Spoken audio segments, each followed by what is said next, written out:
Hello and welcome to the One Life Church devotional series where we cover the entire Bible in 20 months.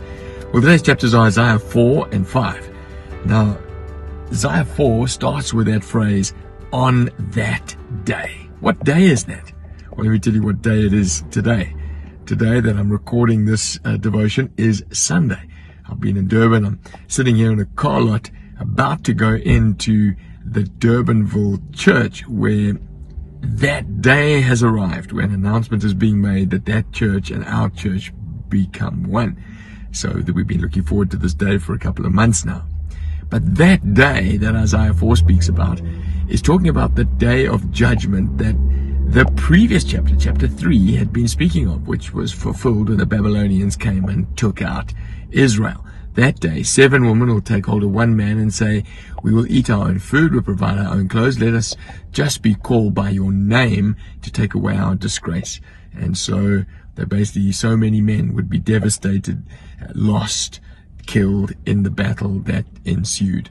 Now, verse 2 says, in that day, the branch of the Lord will be beautiful and glorious. Now, this is another day. This day, that day, you'll see about in Jeremiah 23, 33, Zechariah 3, when he speaks about a branch of a tree, and the implication is fruitfulness, the implication is life, the implication is a vineyard possibly, and Jesus used pictures like this, didn't he, when he spoke about being a fruitful vine. He says, the branch of the Lord will be beautiful and glorious, and the fruit of the land will be the pride and the joy of the survivors. And those who are left in Zion, who remain in Jerusalem, will be called holy. Now you must say, now what is this day that they're talking about, where there'll be this fruitfulness and this great joy? Well, verse 4 gives us a bit of a clue. The Lord will wash away the filth of the people in Zion. And then in addition to that, verse 5 says, there will be a cloud of smoke by day and a glow of flaming fire by night. So in other words, God's promising the remission of sin, and he's promising his presence. So that day obviously is talking about the day of Jesus. So if you look at this chapter 4 in the context of the great gospel story, a rebellious Israel resulted in a Babylonian invasion, which meant devastation, thousands of men lost. But they're looking forward then. Isaiah is looking forward to that day where Jesus is going to wash away sin, where there is going to be the presence of God amongst his people again. Now, Isaiah 5 is called the Song of the Vineyard. I will sing for the one I love a song about a vineyard.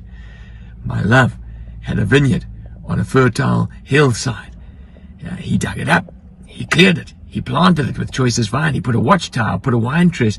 But bad fruit developed. When he came looking for his fruit, he couldn't find it. He found bad fruit. Now I will tell you what I'm going to do to this bad vineyard. I'll take away its hedge. I'll prick down its walls. Thorns will grow in its place. There will be no rain. God's giving another picture, saying, listen, he is saying that his people, when they don't bear fruit in keeping with righteousness, he will hand them over. And, Jesus spoke about this exact same parable in Matthew 21. Maybe that's a good thing to do in your devotion today. Flick over to Matthew 21 and see how Jesus used this exact same parable. And then this chapter ends with, they have no regard for the deeds of the Lord. Woe to those who do various things. And then this is what he says in verse 26. He lifts up a banner for the distant nations. He whistles for those at the end of the earth.